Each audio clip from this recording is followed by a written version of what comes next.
सूबे ਦੀਆਂ प्रमुख सियासी ਤੇ ਸਮਾਜਿਕ ਖਬਰਾਂ ਦੇ ਇਸ ਖਾਸ ਬੁਲੇਟਿਨ ਦੇ ਵਿੱਚ ਤੁਹਾਡਾ ਸਵਾਗਤ ਹੈ। ਮੈਂ ਹਾਂ ਜਗਦੀਸ਼ ਸੰਧੂ। ਬੁਲੇਟਿਨ ਦੀ ਸ਼ੁਰੂਆਤ ਅਮਰਗੜ੍ਹ ਤੋਂ ਕਰਦੇ ਹਾਂ, ਜਿੱਥੇ ਨਵਜੋਤ ਸਿੰਘ ਸਿੱਧੂ ਦੁਆਰਾ ਅੱਜ ਇੱਕ ਵੱਡੇ ਸਿਆਸੀ ਇਕੱਠ ਨੂੰ ਸੰਬੋਧਨ ਕੀਤਾ ਗਿਆ। ਇਸ ਮੌਕੇ ਨਵਜੋਤ ਸਿੰਘ ਸਿੱਧੂ ਨੇ ਅਮਰਗੜ੍ਹ ਤੋਂ ਕਾਂਗਰਸ ਦੇ ਉਮੀਦਵਾਰ ਸੁਮਿਤ ਸਿੰਘ ਦੇ ਹੱਕ ਦੇ ਵਿੱਚ ਚੋਣ ਪ੍ਰਚਾਰ ਵੀ ਕੀਤਾ।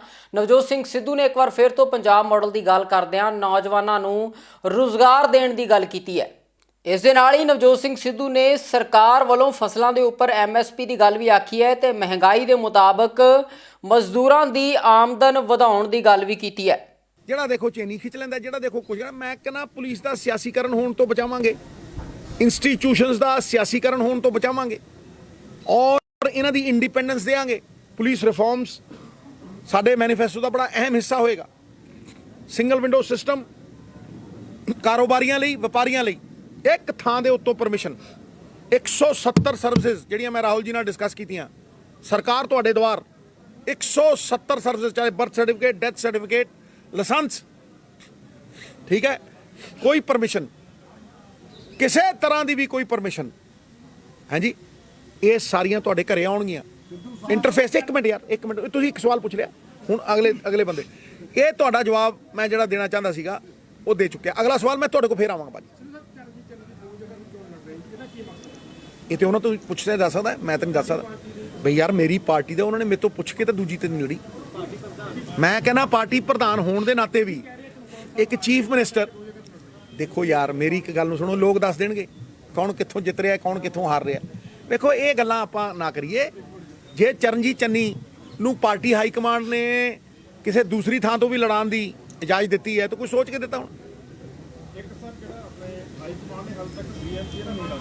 ਦੇਖੋ ਸਾਡੇ ਸਰਪ੍ਰਸਤ, ਸਾਡੇ ਰਹਿਨੁਮਾ, ਸਾਡੇ ਰਹਿਬਰ ਦੋਹਾਂ ਨੇ ਉਹਨਾਂ ਨੂੰ ਕਿਹਾ ਕਿ ਇਹ ਕਲੈਰਿਟੀ ਜ਼ਰੂਰੀ ਹੈ ਜੀ। ਤੁਹਾਨੂੰ ਯਾਦ ਹੈ ਪਿਛਲੀ ਵਾਰ ਇਹ ਮੈਨੂੰ ਕਹਿੰਦੇ ਡਿਪਟੀ CM ਬਣ ਜਾ, ਮੈਂ ਕਿਹਦਾ ਬਣਾ, ਤੇ ਬਰਾਤ ਤੁਤਰੂ ਕਰੀ ਫਰੀ, ਬਹੂ ਪਿੱਪਲ ਥੱਲੇ ਸੁੱਤੀ ਪਈ ਆ, 10 ਲਾੜਾ ਕੌਣ ਹੈ ਤੇਰਾ, ਮੈਂ ਕਹਿ ਕੇ ਮਾਰਤੇ। ਅੱਜ ਦੀ ਡੇਟ ਦੇ ਵਿੱਚ ਰਾਹੁਲ ਗਾਂਧੀ ਜੀ ਉਸੇ ਪੰਜਾਬ ਮਾਡਲ ਨੂੰ ਅੱਗੇ ਵਧਾ ਕੇ ਗਏ ਆ, ਡਿਜੀਟਲ ਪੰਜਾਬ ਨੂੰ ਅੱਗੇ ਵਧਾ ਕੇ ਗਏ ਆ, ਸਰਪੰਚਾਂ ਦੀਆਂ ਤਾਕਤਾਂ ਨੂੰ ਅੱਗੇ ਵਧਾ ਕੇ 170 ਤਾਕਤਾਂ ਜਿਹੜਾ ਰਾਜੀਵ ਜੀ ਦਾ ਸੁਪਨਾ ਸੀਗਾ। ਇੱਕ ਮਿੰਟ ਸਾਹਿਬ, ਇੱਕ ਮਿੰਟ, ਹੁਣ ਮੈਨੂੰ ਬੋਲੋ। ਹਰ ਉਹ ਵਿਜ਼ਨ ਦੇ ਕੇ ਗਏ ਆ। ਇਹ 5 ਕਾਰਪੋਰੇਸ਼ਨਾਂ ਬਣਾ ਕੇ 30,000 40,000 ਕਰੋੜ ਰੁਪਈਆ ਕੱਢ ਕੇ ਉਹਨੂੰ ਡਬਲ ਕਰਨ ਦੀ ਵਿਜ਼ਨ ਦੇ ਕੇ ਗਏ ਆ। ਪੰਜਾਬ ਦੇ law and order the problem ਨੂੰ ਛੱਡ ਕੇ ਸਭ ਤੋਂ ਵੱਡੀ ਪ੍ਰੋਬਲਮ ਇਨਕਮ ਹੈ। ਅੱਜ ਮੈਂ ਸਟੇਜ ਤੇ ਖੜ ਕੇ ਕਿਹਾ ਕੋਈ ETT ਟੀਚਰ ਜਿਹੜਾ ਪੈਨਸ਼ਨ ਲੈਣ ਵਾਲਾ ਪੇ ਕਮਿਸ਼ਨ ਠੋਕ ਕੇ ਕਹਿਣਾ ਮੈਂ ਪਹਿਲੇ ਮਹੀਨੇ ਤੋਂ ਦੇ ਸਕਦੇ ਹਾਂ, ਲੇਕਿਨ ਇਨਕਮ ਕਿੱਥੇ ਹੈ? ਇਨਕਮ ਹੈ ਕੈਪਟਨ ਤੇ ਬਾਦਲਾਂ ਦੀ ਅੱਟੀ ਸੱਟੀ ਦੇ ਪੇਟ ਇਹਨਾਂ ਦੇ ਟੈਂਕਾਂ 'ਚ ਹੈ। ਇਹ 3 ਲੱਖ ਕਰੋੜ ਰੁਪਈਆ ਜਿਹੜਾ ਇਹਨਾਂ ਨੇ ਕਮਾਇਆ ਨਾ, ਇਹ ਸਾਰਾ ਹਰਾਮ ਦਾ ਹੈ। ਇਹ ਹਰਾਮ ਤੇ ਈਮਾਨ ਦੀ ਲੜਾਈ ਹੈ ਮਿੱਤਰਾ, ਔਰ ਇਹ ਹਰਾਮ ਦਾ ਪੈਸਾ ਇਹਨਾਂ ਨੂੰ ਫਲਣਾ ਨਹੀਂ। ਸ਼੍ਰੋਮਣੀ ਅਕਾਲੀ ਦਲ ਦੇ ਸੀਨੀਅਰ ਆਗੂ ਬਿਕਰਮ ਸਿੰਘ ਮਜੀਠੀਆ ਵੱਲੋਂ ਅੱਜ ਇੱਕ ਪ੍ਰੈਸ ਕਾਨਫਰੰਸ ਕਰਕੇ ਮਜੀਠਾ ਹਲਕੇ ਤੋਂ ਚੋਣਾਂ ਨਾ ਲੜਨ ਦਾ ਐਲਾਨ ਕੀਤਾ ਗਿਆ ਹੈ। ਬਿਕਰਮ ਸਿੰਘ ਮਜੀਠੀਆ ਨੇ ਕਿਹਾ ਕਿ ਮਜੀਠਾ ਹਲਕੇ ਤੋਂ ਉਹ ਚੋਣਾਂ ਨਹੀਂ ਲੜਨਗੇ, ਉਹਨਾਂ ਦੀ ਪਤਨੀ ਵੱਲੋਂ ਮਜੀਠਾ ਹਲਕੇ ਤੋਂ ਚੋਣਾਂ ਲੜੀਆਂ ਜਾਣਗੀਆਂ। ਬਿਕਰਮ ਸਿੰਘ ਮਜੀਠੀਆ ਹੁਣ ਅੰਮ੍ਰਿਤਸਰ ਈਸਟ ਤੋਂ ਚੋਣਾਂ ਲੜਨਗੇ, ਜਿੱਥੇ ਨਵਜੋਤ ਸਿੰਘ ਸਿੱਧੂ ਵੱਲੋਂ ਵੀ ਚੋਣਾਂ ਲੜੀਆਂ ਜਾ ਰਹੀਆਂ ਨੇ ਅਤੇ ਮੀਡੀਆ ਦੇ ਵਿੱਚ ਇਸ ਸੀਟ ਨੂੰ ਲੈ ਕੇ ਵੱਡੇ ਪੱਧਰ ਤੇ ਚਰਚਾ ਬਣੀ ਹੋਈ ਹੈ। ਪਾਰਟੀ ਨੇ ਮੈਨੂੰ ਅੰਮ੍ਰਿਤਸਰ ਪੂਰਬੀ ਚੋਂ ਐਲਾਨਿਆ।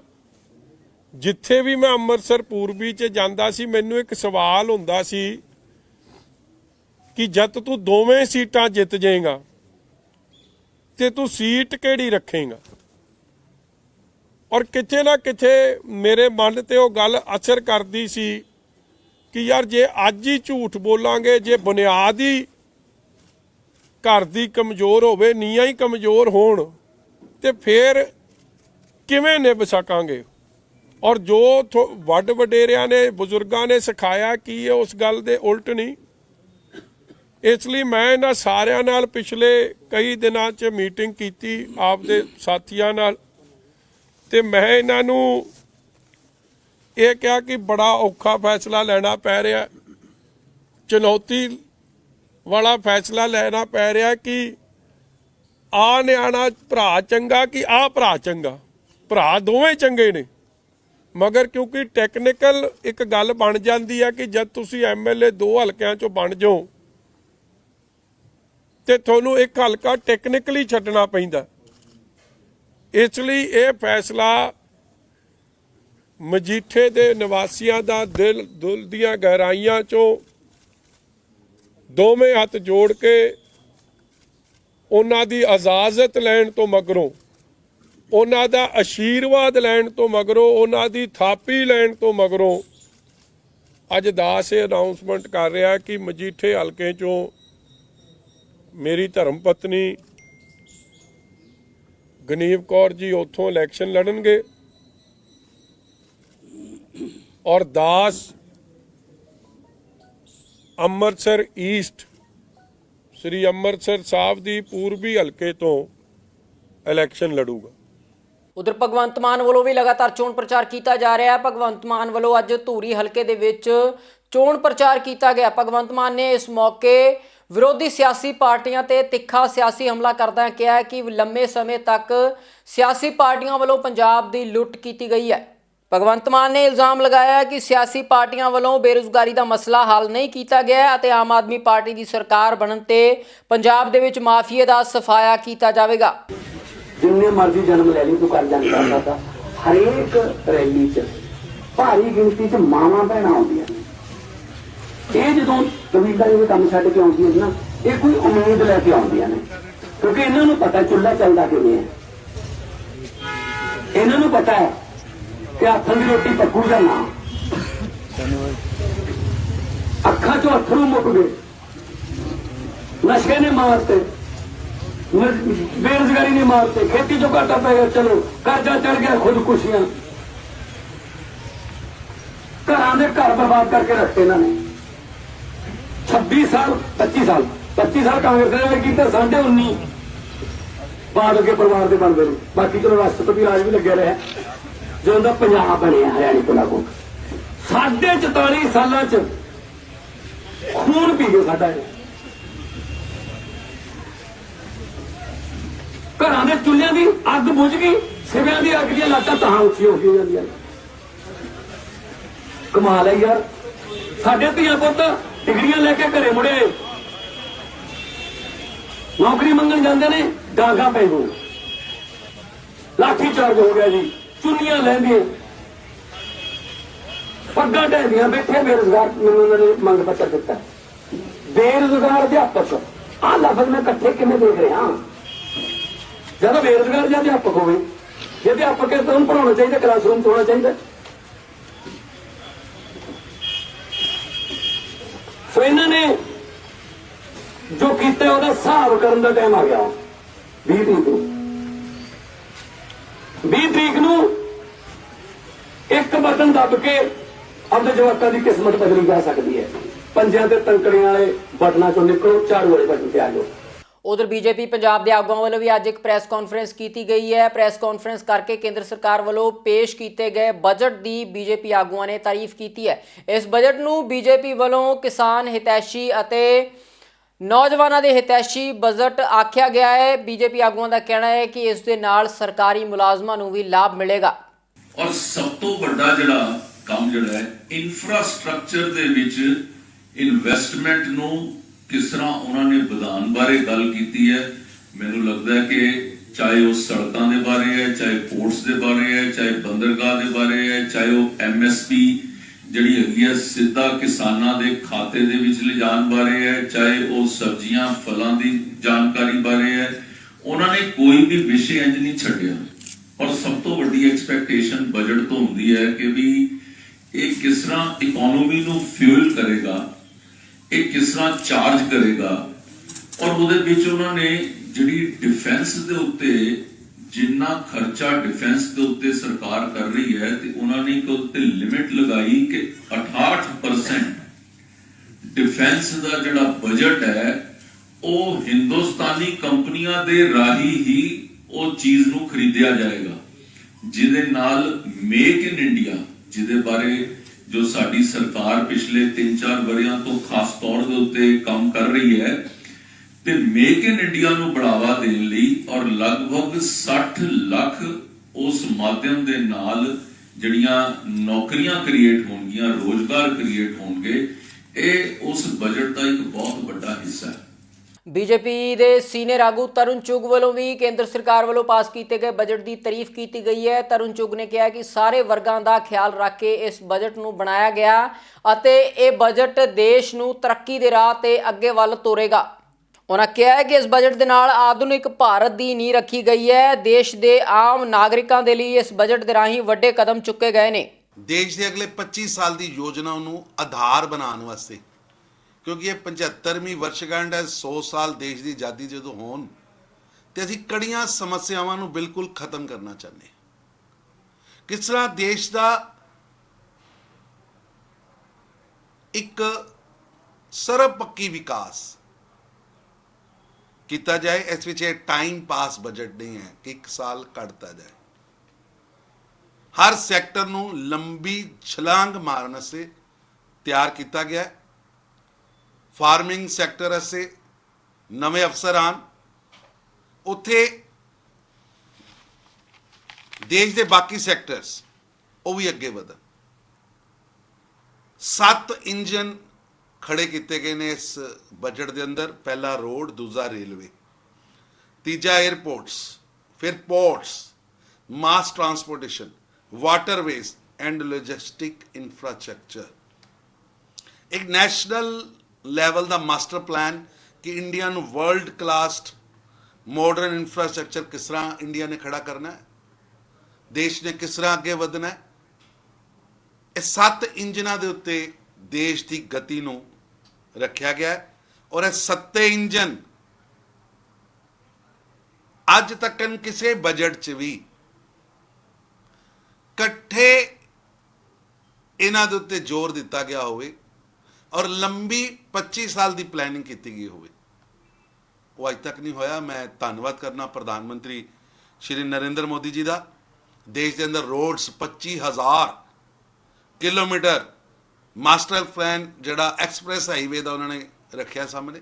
ਅੱਜ ਸੂਬੇ ਦੇ ਕਈ ਪ੍ਰਮੁੱਖ ਆਗੂਆਂ ਵੱਲੋਂ ਨਾਮਜ਼ਦਗੀ ਪੱਤਰ ਭਰੇ ਗਏ ਨੇ। ਬੀਜੇਪੀ ਆਗੂ ਇਕਬਾਲ ਸਿੰਘ ਲਾਲਪੁਰਾ ਨੇ ਵੀ ਰੂਪਨਗਰ ਤੋਂ ਅੱਜ ਨਾਮਜ਼ਦਗੀ ਪੱਤਰ ਦਾਖਲ ਕੀਤੇ ਨੇ। ਬੀਜੇਪੀ ਵੱਲੋਂ ਉਹਨਾਂ ਵੱਲੋਂ ਇਹ ਨਾਮਜ਼ਦਗੀ ਪੱਤਰ ਦਾਖਲ ਕੀਤੇ ਗਏ ਨੇ। ਗਜਿੰਦਰ ਸਿੰਘ ਸ਼ੇਖਾਵਤ ਇਸ ਮੌਕੇ ਉਹਨਾਂ ਦੇ ਨਾਲ ਰਹੇ। ਇਸ ਮੌਕੇ ਗਜਿੰਦਰ ਸਿੰਘ ਸ਼ੇਖਾਵਤ ਨੇ ਪੰਜਾਬ ਦੇ ਵਿੱਚ ਬੀਜੇਪੀ ਦੀ ਸਰਕਾਰ ਬਣਨ ਦੀ ਗੱਲ ਵੀ ਆਖੀ ਹੈ।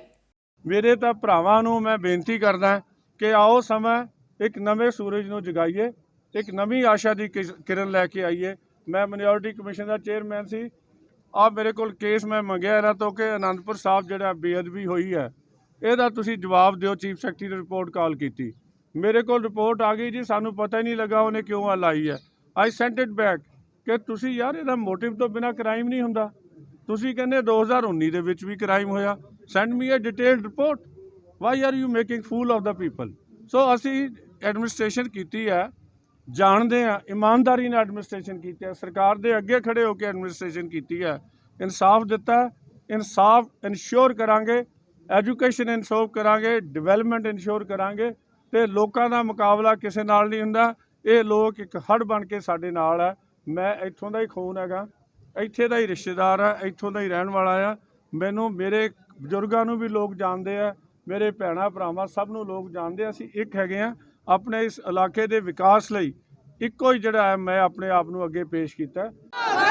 लोगों का उत्साह, कार्यकर्ताओं का उत्साह रोपड़ विधानसभा में इस बात का परिचायक है कि इस बार इस विधानसभा में कमल खिलेगा और पंजाब के इस चुनाव में एक नया इतिहास भारतीय जनता पार्टी और भारतीय जनता पार्टी नीति गठबंधन, पंजाब लोक कांग्रेस और संयुक्त अकाली दल ढींडसा ग्रुप, ये सब मिलकर के एक नया इतिहास बनाने वाले हैं। मुख्यमंत्री चन्नी दूसरे हल्के में जाकर भी चुनाव मुझे लगता है घबराहट हो गई है और घबराहट होना स्वाभाविक भी है। जिस व्यक्ति के परिवार के लोग माइनिंग माफिया के रूप में पहचाने जाएं, जिस परिवार के लोगों के पास में करोड़ों रुपए का कैश माइनिंग के माध्यम से इकट्ठा हुआ जो है वो गलत काम से, 2 नंबर के काम से इकट्ठा हुआ मिले, मुझे लगता है उसकी प्रतिष्ठा समाप्त होती है और यही घबराहट जो है उसके कारण से वो यहाँ पर आज जो है दूसरी जगह चुनाव लड़ने जा रहे हैं। बीजेपी अनाउंस करेगी जी सीएम का कैंडिडेट। देखिए, भारतीय जनता पार्टी में ये परंपरा नहीं है। जब हम उत्तर प्रदेश में पिछली बार चुनाव लड़ रहे थे, क्या हमने योगी जी को बताया था? जब हम महाराष्ट्र में चुनाव लड़ रहे थे तब हमने क्या देवेंद्र फडणवीस मुख्यमंत्री होंगे ये कहा था? भारतीय जनता पार्टी में ये परंपरा नहीं है चुनाव के बाद तय हो। ਸਿੱਧੂ ਮੂਸੇਵਾਲਾ ਵੱਲੋਂ ਵੀ ਅੱਜ ਮਾਨਸਾ ਤੋਂ ਨਾਮਜ਼ਦਗੀ ਪੱਤਰ ਭਰੇ ਗਏ ਨੇ। ਸਿੱਧੂ ਮੂਸੇਵਾਲਾ ਕਾਂਗਰਸ ਦੀ ਟਿਕਟ ਤੇ ਮਾਨਸਾ ਵਿਧਾਨ ਸਭਾ ਹਲਕੇ ਤੋਂ ਚੋਣਾਂ ਲੜ ਰਹੇ ਨੇ। ਇਸ ਮੌਕੇ ਸਿੱਧੂ ਨੇ ਮੀਡੀਆ ਨੂੰ ਸੰਬੋਧਨ ਕਰਦਿਆਂ ਕਿਹਾ ਕਿ ਨੌਜਵਾਨਾਂ ਨੂੰ ਆਪਣੇ ਆਗੂਆਂ ਤੋਂ ਸਵਾਲ ਪੁੱਛਣੇ ਚਾਹੀਦੇ ਨੇ ਤੇ ਉਹ ਵੀ ਨੌਜਵਾਨਾਂ ਦੇ ਸਵਾਲਾਂ ਤੋਂ ਨਹੀਂ ਭੱਜਦੇ ਅਤੇ ਨੌਜਵਾਨਾਂ ਦੇ ਹਰ ਸਵਾਲਾਂ ਦਾ ਜਵਾਬ ਉਹ ਦੇਣਾ ਚਾਹੁੰਦੇ ਨੇ। ਪੂਰਾ ਵਧੀਆ ਜੀ, ਪੂਰਾ ਵਧੀਆ। ਸਵੇਰੇ ਜੋਗੇ ਜਾ ਕੇ ਆਏ ਹਾਂ, ਬਹੁਤ ਵਧੀਆ। ਉੱਥੋਂ ਦੀ ਮੈਂ ਫੁਟੇਜ ਮੈਂ ਆਪਣੇ ਸੋਸ਼ਲ ਮੀਡੀਆ ਤੇ ਸ਼ੇਅਰ ਕਰਦਾ ਹਾਂ, ਤੁਸੀਂ ਦੇਖਿਓ, ਬਹੁਤ ਵਧੀਆ ਰਿਸਪੌਂਸ ਮਿਲ ਰਿਹਾ। ਸਿੱਧੂ ਜਿਵੇਂ ਪਹਿਲਾਂ ਵਿਰੋਧ ਦਾ ਦੇਖ ਰਿਹਾ ਸੀ, ਕਹਿਣਾ ਕਈ ਤੁਹਾਡੇ ਕਾਂਗਰਸੀ ਕਰ ਰਹੇ ਸੀ, ਉਹਨਾਂ ਨਾਲ ਕਿੰਨੇ ਜਿਹੜੇ ਨੇਤਾ ਤੁਰੇ ਨੇ ਤੁਹਾਡੇ ਨਾਲ? ਬਾਈ ਕੁਐਸਚਨ ਪੁਰਾਣਾ ਹੋ ਗਿਆ, ਮੈਂ ਇੰਨੇ ਵਾਰੀ ਕਹਤਾ, ਸਾਰੇ ਨਾਲ ਨੇ ਯਾਰ, ਕੋਈ ਵਿਰੋਧ ਵਾਲਾ ਨਹੀਂ ਹੈਗਾ, ਸਾਰੇ ਨਾਲ ਜੀ।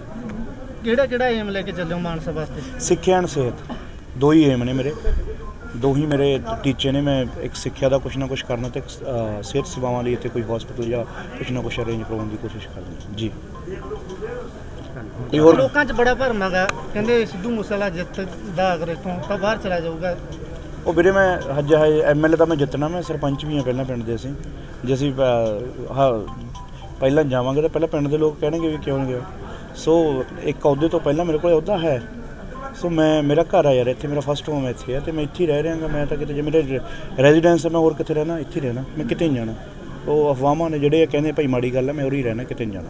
ਮੁਕਾਬਲਾ ਕਿਹਦੇ ਨਾਲ ਦੇਖਦੇ ਹੋ? ਬੁਰਾਈਆਂ ਨਾਲ, ਮਾਨਸਾ ਦੀਆਂ ਬੁਰਾਈਆਂ ਨਾਲ, ਸਮੱਸਿਆਵਾਂ ਨਾਲ। ਕੈਂਡੀਡੇਟ ਤਾਂ ਆਮ ਆਦਮੀ ਪਾਰਟੀ ਦਾ ਵੀ ਉਹਨਾਂ ਤੇ ਅਕਾਲੀ ਦਲ ਦਾ ਵੀ ਆ। ਹਾਂਜੀ, ਉਹ ਫਿਰ ਹੋਣਗੇ ਜੀ, ਉਹ ਕੋਈ ਦਿੱਕਤ ਵਾਲੀ ਗੱਲ ਨਹੀਂ। ਕੈਂਡੀਡੇਟ ਆਪਾਂ ਨੂੰ ਓਪੋਜੀਸ਼ਨ ਮਿਲਦੀ ਵੀ ਹੁੰਦੀ ਹੈ, ਕੋਈ ਦਿੱਕਤ ਵਾਲੀ ਗੱਲ ਨਹੀਂ। ਇਹਦੇ ਵਿੱਚ ਕੀ ਗੱਲ, ਜਿੱਤਾਂਗੇ 100%। ਨਾਮਜ਼ਦਗੀ ਦਾਖਲ ਕੀਤੀ ਹੈ, ਕੀ ਕਹਿਣਾ ਚਾਹੋਗੇ? ਨਾਮਜ਼ਦਗੀ ਦਾਖਲ ਬਸ ਕਹਿਣਾ ਮੈਂ ਕਹਿਤਾ ਜੀ, ਮੈਂ ਕਿਹਾ ਵੀ ਜੰਗ ਲੜਾਂਗੇ, ਅੱਜ ਨੋਮੀਨੇਸ਼ਨ ਹੋ ਗਿਆ ਤੇ ਜਿੱਤਾਂਗੇ ਵੀ, ਇਹ ਮੇਰਾ ਭਰੋਸਾ ਹੈ ਜੀ। ਸਿੱਧੂ ਵੱਖਰੀ ਕਿਸਮ ਦੀ ਇਲੈਕਸ਼ਨ ਹੋ ਰਹੀ ਹੈ, ਕਿਸਾਨ ਵੀ ਆ ਗਏ, ਦੂਸਰੇ ਵੀ ਆ ਗਏ, ਨੌਜਵਾਨ ਵੀ ਸਵਾਲ ਪੁੱਛਦੇ ਆ, ਇਸ ਨੂੰ ਕਿਸ ਤਰ੍ਹਾਂ ਦੇਖਦਾ ਸਿੱਧੂ? ਵਧੀਆ ਗੱਲ ਹੈ, ਜੇ ਸਵਾਲ ਹੁਣ ਨਹੀਂ ਪੁੱਛਣਗੇ ਤਾਂ ਕਦੋਂ ਪੁੱਛਣਗੇ? ਮੈਂ ਤਾਂ ਇਸ ਚੀਜ਼ ਦਾ ਵੈਲਕਮ ਕਰਦਾ ਵੀ ਭਾਈ ਸਵਾਲ ਪੁੱਛਿਆ ਕਰੋ। ਜੇ ਹੁਣ ਨਹੀਂ ਸਵਾਲ ਪੁੱਛੋਗੇ, ਆਪਾਂ ਹੁਣ ਸਵਾਲ ਪੁੱਛਦੇ ਮਗਰਲੇ 5 ਸਾਲ ਪੁੱਛਣੋਂ ਹਟ ਜਾਂਦੇ ਆ, ਉਦੋਂ ਵੀ ਪੁੱਛਣੇ ਚਾਹੀਦੇ। ਮੈਂ ਤਾਂ ਕਹਿੰਦਾ ਸਵਾਲ ਪੁੱਛੋ ਤਾਂ ਜਵਾਬ ਦੇਣ ਨੂੰ ਅਸੀਂ ਬੈਠੇ ਹਾਂ ਜੀ। ਵੋਟਰਾਂ ਨੂੰ ਕੀ ਕਹਿਣਾ ਚਾਹੋਗੇ? ਵੋਟਰਾਂ ਨੂੰ ਇਹੀ ਕਹਿਣਾ ਵੀ ਭਾਈ ਤੁਹਾਡੀ ਵੋਟ ਬਹੁਤ ਕੀਮਤੀ ਹੈ, ਸੋਚ ਸਮਝ ਕੇ ਪਾਇਓ, ਕਿਸੇ ਦੀਆਂ ਝੰਡੀਆਂ ਤੇ ਡੰਡਿਆਂ ਪਿੱਛੇ ਨਾ ਜਾ ਵੜਿਓ ਤੇ ਬੰਦਾ ਦੇਖੋ, ਉਹਦੀ ਕ੍ਰੈਡੀਬਿਲਿਟੀ ਦੇਖੋ, ਸਰਕਾਰਾਂ ਦੇਖੋ, ਉਸ ਹਿਸਾਬ ਕਿਤਾਬ ਨਾਲ ਵੋਟ ਕਰੋ। ਉਧਰ ਮੋਹਨ ਸਿੰਘ ਫਲੀਆਵਾਲ ਵੱਲੋਂ ਜਲਾਲਾਬਾਦ ਤੋਂ ਨਾਮਜ਼ਦਗੀ ਪੱਤਰ ਭਰੇ ਗਏ ਨੇ। ਇਸ ਮੌਕੇ ਕਾਂਗਰਸੀ ਆਗੂ ਰਮਿੰਦਰ ਆਮਲਾ ਵੀ ਉਹਨਾਂ ਦੇ ਨਾਲ ਰਹੇ। ਇਸ ਮੌਕੇ ਕਾਂਗਰਸ ਦੇ ਦਫ਼ਤਰ ਦਾ ਵੀ ਉਦਘਾਟਨ ਕੀਤਾ ਗਿਆ ਅਤੇ ਰਮਿੰਦਰ ਆਮਲਾ ਨੇ ਕਾਂਗਰਸ ਦੀ ਜਿੱਤ ਦਾ ਦਾਅਵਾ ਕਰਦਿਆਂ ਸੂਬੇ ਦੇ ਵਿੱਚ ਕਾਂਗਰਸ ਦੀ ਸਰਕਾਰ ਬਣਨ ਦੀ ਗੱਲ ਆਖੀ ਹੈ। ਹਮੇਸ਼ਾ ਮੈਨੂੰ ਘੱਟੋ ਘੱਟ 25 ਸਾਲ ਹੋ ਗਏ ਐਕਟਿਵ ਪੋਲਿਟਿਕਸ ਦੇ ਵਿੱਚ। ਜੋ ਪਾਰਟੀ ਦਾ ਹੁਕਮ ਹੁੰਦਾ ਹਮੇਸ਼ਾ ਉਹ ਹੁਕਮ ਅਸੀਂ ਸਿਰ ਮੱਥੇ ਹੁੰਦਾ। ਅੱਜ ਸਾਰੀ ਪਾਰਲੀਮੈਂਟ ਦੇ ਵਿੱਚ ਮੇਰੀ ਜ਼ਿੰਮੇਵਾਰੀ ਲੱਗੀ ਹੈ। ਮੈਂ ਦਿਹਾਤੀ 'ਚ ਵੀ ਜਾ ਕੇ ਆਇਆ, ਫਿਰੋਜ਼ਪੁਰ ਵੀ ਜਾ ਕੇ ਆਇਆ, ਗੁਰੂ ਸਾਹਿਬ ਵੀ ਜਾ ਕੇ ਆਇਆ, ਜਲਾਲਾਬਾਦ ਵੀ ਜਾ ਕੇ ਆਇਆ। ਅਸੀਂ ਆਪਦੇ ਭਰਾ ਘੁਬਾਇਆ ਸਾਹਿਬ ਕੋਲ ਵੀ ਜਾਵਾਂਗੇ ਔਰ ਜੋ ਪਾਰਟੀ ਦਾ ਹੁਕਮ ਹੈ ਅਸੀਂ ਉਹ ਹੁਕਮ ਸਾਡੇ ਸਿਰ ਮੱਥੇ ਤੇ ਪੂਰੀ ਮਿਹਨਤ ਨਾਲ, ਇਮਾਨਦਾਰੀ ਨਾਲ ਪਾਰਟੀ ਦੀ ਸੇਵਾ ਕੀਤੀ ਹੈ ਔਰ ਹਰੇਕ ਹਲਕੇ ਦੇ ਵਿੱਚ ਪਾਰਟੀ ਦੀ ਸੇਵਾ ਕਰਾਂਗੇ ਔਰ ਕਾਂਗਰਸ ਦੀ ਸਰਕਾਰ ਬਣਨੀ ਤੈਅ। ਡਾਕਟਰ ਮੋਹਨ ਸਿੰਘ ਫਲੀਆਵਾਲਾ ਜੀ ਬਹੁਤ ਇਮਾਨਦਾਰ ਤੇ ਵਧੀਆ ਇਨਸਾਨ ਨੇ, ਇਸ ਹਲਕੇ ਦੇ ਰਹਿਣ ਵਾਲੇ ਨੇ। ਪਾਰਟੀ ਨੇ ਇਹਨਾਂ ਨੂੰ ਕੈਂਡੀਡੇਟ ਬਣਾ ਕੇ ਭੇਜਿਆ ਔਰ ਅਸੀਂ ਸਾਡੀ ਸਾਰੀ ਟੀਮ, ਸਾਰੇ ਸਾਡੇ ਸਰਪੰਚ, ਕਮੇਟੀ ਦੇ ਪ੍ਰਧਾਨ ਸਾਹਿਬ, ਮੈਂਬਰ ਸਾਹਿਬਾਨ ਸਾਰੇ ਅੱਜ ਮੀਟਿੰਗ 'ਚ ਆਏ ਹੋਏ ਸੀ ਔਰ ਇਹਨਾਂ ਦੀ ਮੁਹਿੰਮ ਨੂੰ ਭਖਾਉਣ ਲਈ ਸਾਰਿਆਂ ਨੇ ਆਪਣੀਆਂ ਜ਼ਿੰਮੇਵਾਰੀਆਂ ਲੈ ਲਈਆਂ ਔਰ ਜਲਦੀ ਅਸੀਂ ਇਸ ਮੁਹਿੰਮ ਨੂੰ ਚੰਗੀ ਤਰ੍ਹਾਂ ਭਖਾ ਦਿਆਂਗੇ। ਅੱਜ ਦਫ਼ਤਰ ਦਾ ਅਸੀਂ ਨੋਮੀਨੇਸ਼ਨ ਵੀ ਕਰਕੇ ਆਏ ਹਾਂ। ਦਫ਼ਤਰ ਦਾ ਉਦਘਾਟਨ ਦਾ ਪਹਿਲਾਂ ਮਮਦੋਟ ਕਰਕੇ ਆਏ ਹਾਂ ਸਾਡੇ ਆਸ਼ੂ ਜੀ ਦਾ। ਹੁਣ ਜਲਾਲਾਬਾਦ ਦੇ ਵਿੱਚ ਅਸੀਂ ਸ਼ੁਰੂ ਕੀਤਾ ਦਫ਼ਤਰ ਔਰ ਇਸ ਤੋਂ ਬਾਅਦ ਅਸੀਂ ਅਰਨੀ ਵਾਲੇ ਦੇ ਵਿੱਚ ਅੱਜ ਦਫ਼ਤਰ ਸ਼ੁਰੂ ਕਰਕੇ ਇਲੈਕਸ਼ਨ ਦੀ ਮੁਹਿੰਮ ਨੂੰ ਸ਼ੁਰੂ ਕਰਾਂਗੇ। ਆਫੀਸ਼ੀਅਲ ਤੁਹਾਡੀ ਕਿਹੜੇ ਸ਼ਹਿਰਾਂ 'ਚ ਡਿਊਟੀ ਲੱਗੀ? ਦੇਖੋ ਸਾਰਾ ਜਿੱਥੇ ਜ਼ਰੂਰਤ ਹੁੰਦੀ ਹੈ ਮੈਨੂੰ ਹਾਈ ਕਮਾਂਡ ਦਾ ਮੈਸੇਜ ਆਉਂਦਾ, ਮੈਂ ਉੱਥੇ ਜਾਊਂਗਾ। ਹਰਮੀਤ ਸਿੰਘ ਕਾਲਕਾ ਵੱਲੋਂ ਵੀ ਅੱਜ ਇੱਕ ਪ੍ਰੈਸ ਕਾਨਫਰੰਸ ਕੀਤੀ ਗਈ। ਪ੍ਰੈਸ ਕਾਨਫਰੰਸ ਕਰਕੇ ਉਹਨਾਂ ਅਰਵਿੰਦ ਕੇਜਰੀਵਾਲ ਉੱਪਰ ਪ੍ਰੋਫੈਸਰ ਭੁੱਲਰ ਦੀ ਰਿਹਾਈ ਨੂੰ ਲੈ ਕੇ ਗੰਭੀਰ ਇਲਜ਼ਾਮ ਲਗਾਏ ਨੇ। ਉਹਨਾਂ ਕਿਹਾ ਕਿ ਰਿਹਾਈ ਨਾ ਹੋਣ ਦੀ ਸੂਰਤ ਵਿੱਚ ਅਰਵਿੰਦ ਕੇਜਰੀਵਾਲ ਦਾ ਘਿਰਾਓ ਕੀਤਾ ਜਾਵੇਗਾ। ਇਸ ਮਾਮਲੇ ਵਿੱਚ ਉਹਨਾਂ ਅਰਵਿੰਦ ਕੇਜਰੀਵਾਲ ਉੱਪਰ ਝੂਠ ਬੋਲਣ ਦੇ ਇਲਜ਼ਾਮ ਲਗਾਏ ਨੇ। ਅਰਵਿੰਦ ਕੇਜਰੀਵਾਲ ਜਿਹੜੇ ਦਿੱਲੀ ਦੇ ਮੁੱਖ ਮੰਤਰੀ ਨੇ, ਪੰਜਾਬ ਦੇ ਵਿੱਚ ਜਾ ਕੇ ਇਲੈਕਸ਼ਨਾਂ ਲੜ ਰਹੇ ਹੋਣ ਔਰ ਇਸ ਇਸ਼ੂ ਨੂੰ ਡਾਇਵਰਟ ਕਰਨ ਦੀ ਕੋਸ਼ਿਸ਼ ਕਰਨ ਕਿ ਜਦ ਉਹਨਾਂ ਕੋਲੋਂ ਉੱਥੇ ਪੁੱਛਿਆ ਗਿਆ ਕਿ ਪ੍ਰੋਫੈਸਰ ਭੁੱਲਰ ਦੀ ਰਿਹਾਈ ਦੇ ਬਾਰੇ ਜਵਾਬ ਦਿਓ, ਕਲੈਰੀਫਿਕੇਸ਼ਨ ਦਿਓ, ਤੇ ਉਹਨਾਂ ਨੇ ਬੜੇ ਆਰਾਮ ਨਾਲ ਇਹ ਗੱਲ ਕਹਿ ਦਿੱਤੀ ਕਿ ਇਹ ਜਿਹੜਾ ਪੈਰੋਗੇਟਿਵ ਹੈ ਇਹ ਮੇਰੇ ਅੰਡਰ ਨਹੀਂ ਆਉਂਦਾ, ਇਹ ਜਿਹੜਾ ਸੈਂਟੈਂਸ ਰਿਵਿਊ ਬੋਰਡ ਹੈ ਇਹ ਉਹਦੇ ਕੋਲੋਂ ਮਸਲਾ ਹੈਗਾ। ਮੈਂ ਤੁਹਾਡੀ ਜਾਣਕਾਰੀ ਲਈ ਦੱਸਣਾ ਚਾਹੁੰਦਾ ਕਿ ਹੋਮ ਮਿਨਿਸਟਰੀ ਨੇ ਇਹ ਜਿਹੜਾ ਰਿਕਮੈਂਡ ਕੀਤਾ ਦਿੱਲੀ ਸਰਕਾਰ ਦੇ ਅੰਡਰ ਜਿਹੜਾ ਸੈਂਟੈਂਸ ਰਿਵਿਊ ਬੋਰਡ ਆਂਦਾ ਉਹਨੂੰ, ਔਰ ਦਿੱਲੀ ਸਰਕਾਰ ਦੇ ਮੰਤਰੀ ਸਤਿੰਦਰ ਜੈਨ ਇਹ ਪਿਛਲੀ 4 ਵਾਰ ਉਹਨੂੰ ਇਹ ਰਿਜੈਕਟ ਕਰ ਚੁੱਕੇ ਹੈ। ਮਿਨਿਸਟਰ ਇਹਨਾਂ ਦਾ, ਰਿਵਿਊ ਬੋਰਡ ਇਹਨਾਂ ਦਾ, ਮਗਰ ਲੋਕਾਂ ਨੂੰ ਗੁੰਮਰਾਹ ਕਰਨ ਦੀ ਗੱਲ ਇਸ ਗੱਲ ਦੇ ਉੱਤੇ ਕਿ ਜੀ ਇਹ ਮੇਰਾ ਪੈਰੋਗੇਟਿਵ ਹੀ ਨਹੀਂ ਹੈ ਔਰ ਇਹਦੇ ਵਿੱਚ ਮੈਂ ਕੁਝ ਨਹੀਂ ਕਰ ਸਕਦਾ। ਤੇ ਮੈਂ ਅੱਜ ਇਹ ਦੱਸਣਾ ਚਾਹੁੰਦਾ ਕਿ ਪੰਜਾਬ ਦੇ ਲੋਕਾਂ ਨੂੰ ਅੱਜ ਸੁਚੇਤ ਹੋਣ ਦੀ ਲੋੜ ਹੈ ਕਿ ਜਿਹੜਾ ਬੰਦਾ ਅੱਜ ਤੁਹਾਡੇ ਕੌਮ ਦੇ ਇੰਨੇ ਵੱਡੇ ਮਸਲੇ ਦੇ ਉੱਤੇ ਪ੍ਰੋਫੈਸਰ ਦਵਿੰਦਰਪਾਲ ਸਿੰਘ ਦੀ ਰਿਹਾਈ ਬਾਰੇ ਜਿਸ ਤਰੀਕੇ ਦੇ ਨਾਲ ਸਮੁੱਚੀ ਕੌਮ ਇੱਕ ਹੋ ਕੇ ਲੜਾਈ ਲੜ ਰਹੀ ਹੈ, ਬਾਕੀ ਬੰਦੀ ਸਿੰਘਾਂ ਦੀ ਵੀ ਲੜਾਈ ਅਸੀਂ ਸਾਰੇ ਲੜ ਰਹੇ ਹਾਂ, ਮਗਰ ਪ੍ਰੋਫੈਸਰ ਭੁੱਲਰ ਨੂੰ ਕਿਉਂਕਿ ਇੰਨਾ ਜ਼ਿਆਦਾ 1993 ਤੋਂ ਲੈ ਕੇ ਹੁਣ ਤੱਕ 2022 ਤੱਕ ਲਗਾਤਾਰ ਜੇਲ੍ਹ ਦੇ ਵਿੱਚ ਰੱਖਿਆ ਗਿਆ।